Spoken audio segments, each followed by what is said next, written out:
Hello everyone, আসসালামু আলাইকুম। তাড়াহুড়া করে একটা রিক্সা নিয়ে ভার্সিটির উদ্দেশ্যে রওনা হলাম। চোখে প্রচণ্ড ঘুম, চোখ জ্বলতেছে ঘুমের কারণে। একটু আসতে না আসতেই জ্যামে আমার বসে থাকতে হলো।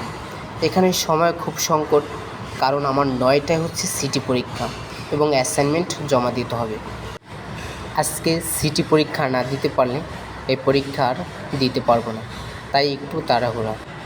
একেবারে রিকশার টুংটাং শব্দ, রাস্তায় মানুষের ছুটে চলা, সব মিলিয়ে এক অন্যরকম সকাল। সকাল সকাল ভার্সিটিতে গিয়ে 9টায় ক্লাস করা, বাস অবশেষে ভার্সিটিতে চলে আসলাম। আজকে 6 নম্বর রুমে সিটি পরীক্ষা আমার। আর গাইস, একটা বিষয় হচ্ছে কি জানেন, নকল করে ধরা পড়লে পেপার নিয়ে যাবে, পেপার আপনাকে দেবে না। আর যদি নকল করে যদি আপনি ধরা না পড়েন, সেক্ষেত্রে আপনি রিল্যাক্সে লিখতে পারবেন, ধরা পড়লে যাবেন না। বুঝতে পারছেন? আল্লাহ হাফেজ।